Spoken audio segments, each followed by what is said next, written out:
对，你生气都变高。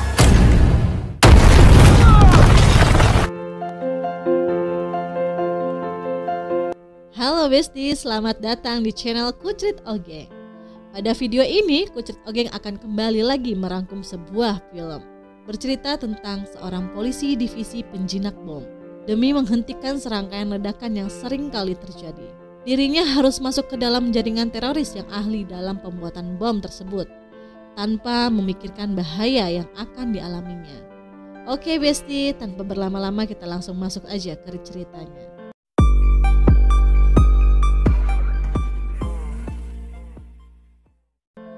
Di awal cerita, kita diperlihatkan aksi perampokan pada sebuah bank terkemuka di kota Hong Kong.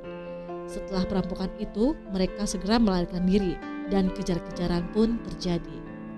Rupanya terdapat seorang polisi yang menyamar dalam aksi perampokan tersebut.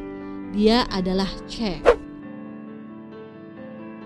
Saat kejar-kejaran, salah satu anggota teroris menekan tombol di handphonenya dan tiba-tiba ledakan hebat pun terjadi. Cheng yang bermental polisi pun tidak tahan akan kejahatan itu. Cheng lalu menembak salah satu teroris yang berada di depannya. Dan terjadilah kekacauan di sana, hingga polisi berhasil menyergap mereka. Namun ketua kelompok teroris tersebut berhasil lolos kabur menggunakan mobil lainnya. Setelah kejadian tersebut, Cheng mencoba menenangkan pikirannya di sebuah bar. Dan bertemulah dia dengan seorang wanita cantik yang sedang mabuk. Wanita tersebut agak sedikit rusuh di bar tersebut, Besti. Ketika ingin pulang, Cheng bertemu dengan gadis itu yang terlihat agak kesulitan berjalan. Cheng pun tidak menghiraukannya dan langsung masuk ke dalam taksi untuk pulang. Namun, tiba-tiba wanita itu langsung masuk juga ke taksi Cheng dan langsung tertidur tak sadarkan diri. Cheng yang agak sedikit bingung pun lalu mengantarkannya ke sebuah hotel. Cheng lalu menugaskan anak buahnya untuk mengurus wanita itu. Ternyata wanita itu bernama Lee. Dia adalah seorang guru di salah satu sekolah. Scene lalu berpindah ketika Cheng sedang bekerja menjinakkan bom di suatu proyek. Di sini kita baru mengetahui ternyata Cheng adalah pasukan khusus penjinak bom terbaik di kota itu. Hal itu dapat membahayakan nyawanya. Namun Cheng sangat terlatih dan dia pun berhasil menjinakkan bom itu. Keesokan harinya, Cheng datang ke sekolah tempat Lee mengajar. Dia menemuinya dan mengantarkan Lee pulang. Hingga butiran-butiran cinta pun terjadi di keduanya. Scene lalu berpindah 1 tahun setelah kejadian tersebut, memperlihatkan sekelompok teroris yang dulu berhasil kabur sedang berada di tempat persembunyiannya. Mereka sedang membuat kesepakatan dengan seseorang dan merencanakan sebuah aksi besar yang akan dijalankan. Lalu cerita berpindah ke Cheng. Cheng mendapatkan penghargaan karena dia telah berhasil menangkap salah satu teroris yang sangat berbahaya. Saat itu, ternyata Lee sudah menjalin hubungan spesial dengan Cheng. Setelah acara penghargaan itu, terjadi kekacauan besar. Tepat di belakang Cheng, mobil yang dikendari atasan beserta rekan Cheng meledak dan menewaskan mereka. Cheng pun mengetahui kalau hal itu pasti dilakukan oleh salah satu teroris yang berhasil kabur saat itu. Dia adalah Peng Hong, seorang teroris ahli dalam pembuatan bom.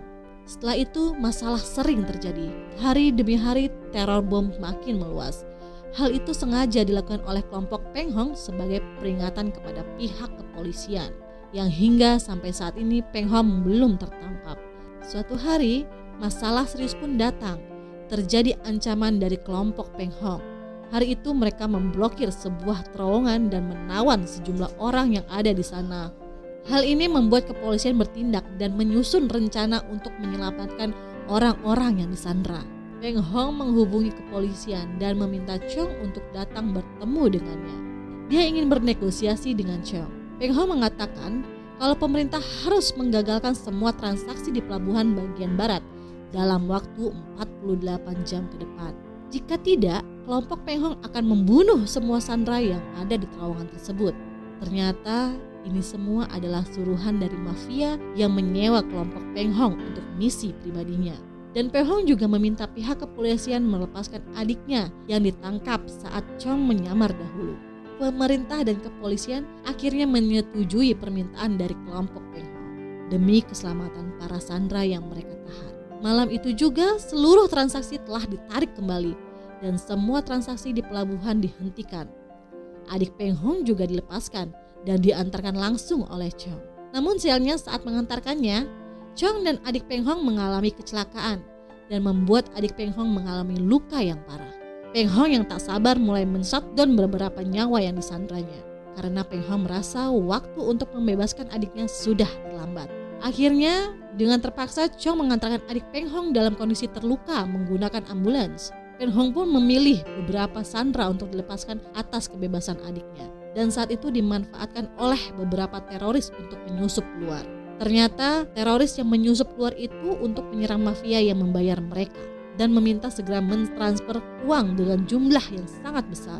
Tapi tetap saja sang mafia di-shutdown oleh kelompok Peng Hong dengan sebuah ledakan. Peng Hong juga menyuruh anak buahnya untuk menculik Lee, kasih Chong. Beruntungnya Lee berhasil diselamatkan dari bom yang ada di tubuhnya, walaupun dia terluka dan mengalami trauma serius. Teror pun tidak sampai di situ. Kali ini seorang polisi yang ditawan Peng Hong keluar dengan banyak bom yang ada di tubuhnya. Chong pun mencoba menyelamatkannya. Namun saat Chong menjinakkannya, tiba-tiba waktu di bom tersebut berjalan. Dan dia pun tahu dia tidak akan sempat menyelamatkan polisi tersebut. Akhirnya Chong hanya memberikan motivasi untuk dia dapat berani menjalankan tugasnya sampai akhir. Dia pun menjauh, lalu bom pun meledak. Kejadian itu membuat Chong dan orang-orang yang melihatnya sangat sedih. Rupanya Peng Hong masih menaruh dendam kepada Chong yang telah menangkap adiknya dengan berpura-pura menjadi anggotanya. Chong yang sudah tak tahan dengan ulah kelompok Peng Hong memutuskan untuk melabrak geng Peng Hong seorang diri dengan membawa bom yang melekat di tubuhnya. Dan akhirnya terjadi aksi saling menembak. Pihak kepolisian pun mulai berperang untuk melumpuhkan pihak teroris tersebut. Sialnya, adik Peng Hong yang sedang sakit harus di-shutdown juga dengan timah panas. Peng Hong yang terdesak pun akhirnya mengaktifkan semua bom yang ada di terowongan itu. Akhirnya Peng Hong pun berhasil ditangkap dan dilumpuhkan. Namun, karena bom itu sudah aktif, Chong memerintahkan semua orang yang ada di terowongan tersebut untuk segera keluar. Di akhir cerita, dengan kondisi Chong yang sudah babak belur, dia masih menjalankan tugasnya. Dengan sedikit waktu yang tersisa, Chong salah memotong kabel pada bom tersebut hingga meledak dan meluluh lantahkan terowongan tersebut. Hingga Chong dan beberapa anggota kepolisian ter-shutdown juga. Lalu ceritanya pun berakhir.